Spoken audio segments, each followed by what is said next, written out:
que Jesus enfrentou o maior momento, ou o pior momento, o mais difícil momento da sua jornada?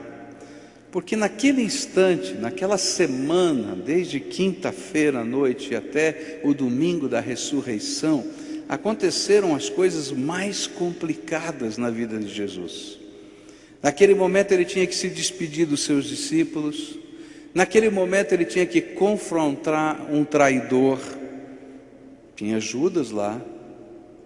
Naquele momento ele tinha que enfrentar os soldados que vinham prendê-lo. Ele tinha que enfrentar um momento de agonia em que Deus, o Pai, lhe dava liberdade de escolher se seria ou não o Salvador. E lá no jardim de Getsêmani, ele estava orando e falando com o Pai e dizendo: olha, eu não estou querendo passar por tudo isso, se for possível, passa de mim esse cálice. Mas depois ele para e diz assim: mas não se faça o que é a minha vontade, mas a tua vontade. E ele decide ir até o fim. E não foi fácil. A Bíblia diz até que ele suou gotas de sangue, de tão intensa que era a luta da sua alma. Depois ele teve que enfrentar um julgamento. E a Bíblia fala que ele foi como ovelha muda diante dos seus tosqueadores. Ele não abriu a sua boca. As pessoas falavam das coisas complicadas. É interessante, eu não tenho problema quando as pessoas criticam a minha vida. Eu não tenho problema. Pascoal fez isso, aquilo, aquilo outro. Agora, eu tenho um problema seríssimo. Eu não sei você, vou ter que falar para você do meu problema, da minha dificuldade. Quando as pessoas julgam o meu caráter. Ele fez isso por quê? E aí começam a falar das minhas intenções, da minha alma. Quem é que pode julgar o meu caráter lá dentro da minha alma? Mas daquele julgamento não estavam julgando os atos de Jesus, mas tentando julgar o caráter dele, a alma de Jesus. Ele teve que enfrentar o caminho da cruz. É tremendo aquilo. Em alguns momentos ele vê a piedade fria das mulheres de Jerusalém que choram porque ele estava sendo machucado.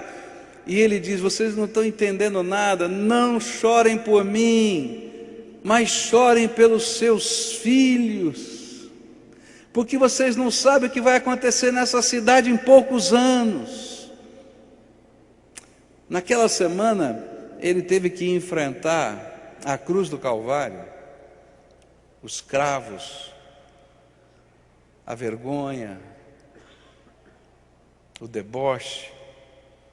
Naquela semana, quando ele morreu, antes de morrer, a Bíblia diz que ele teve que enfrentar o pecado de toda a humanidade, porque o apóstolo Paulo diz que ele se fez pecado por nós.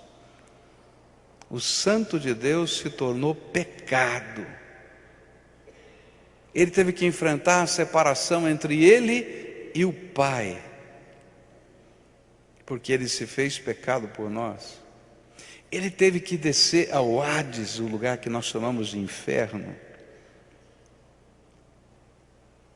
Mas ele teve que ressuscitar dentre os mortos, consolar os seus discípulos, arrebanhar os que estavam se perdendo. Ele teve que fazer tantas coisas nesse processo. E a minha pergunta essa semana foi: diante de toda essa realidade, como Jesus reagiu em termos de oração? Quais foram as orações que Jesus fez neste período? Queridos, tenham paz, deixa ele quietinho aqui, ele está bem, não está atrapalhando ninguém. E nós temos muita alegria, não sei quem é a mamãe, mas nós temos muita alegria de receber todas as pessoas na casa de Deus, e nós queremos ser uma igreja inclusiva. Então, por favor, tenham paz, deixa à vontade, nós temos alegria em receber todos na casa de Deus, amém? Amém. Então mamãe e papai que está aqui, fiquem felizes, nós estamos na casa do Senhor, e o Senhor Jesus ama cada pessoa que está aqui. Queridos, olha só, primeira oração que Jesus fez durante a semana da Páscoa, ela vai se encontrar em Lucas capítulo 22, versículos 15 a 20. Lucas capítulo 22, versículos 15 a 20, diz assim: como tenho desejado comer este jantar da Páscoa com vocês, antes do meu sofrimento. Pois eu digo a vocês que nunca comerei este jantar até que eu coma o verdadeiro jantar que haverá no reino de Deus. E então Jesus pegou o cálice de vinho, deu graças a Deus e disse: peguem isto e repartam entre vocês, pois eu afirmo a vocês que nunca mais beberei deste vinho até que chegue o reino de Deus. Depois pegou o pão e deu graças a Deus, e em seguida partiu o pão e o deu aos apóstolos, dizendo: isto é o meu corpo que é entregue em favor de vocês, façam isto em memória de mim. E depois do jantar, do mesmo modo, deu a eles o cálice de vinho, dizendo: este cálice é a nova aliança feita por Deus com o seu povo, aliança que é garantida pelo meu sangue derramado em favor de vocês. A primeira oração que Jesus fez foi uma oração de ação de graças.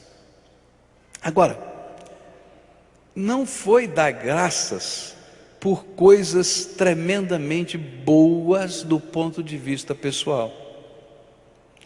Jesus estava agradecendo a Deus pelo sacrifício que ele faria de dar o seu corpo e de verter o seu sangue, para que a barreira que impedia que nós homens tivéssemos comunhão com o Deus Todo-Poderoso pudesse cair por terra. Ele vai orar depois, lutando com a dor da sua alma. Mas nesta primeira oração, ele coloca em foco o propósito de Deus. E ele dá graças a Deus, porque Deus tinha um propósito abençoador, não só para ele, mas para toda a humanidade. Ele estava agradecendo a Deus porque ele podia cumprir a missão de Deus para a sua vida. E ele podia compreender a amplitude da bênção que essa missão significava. Porque essa missão criava um vínculo de amor e graça com os seus discípulos de todos os tempos.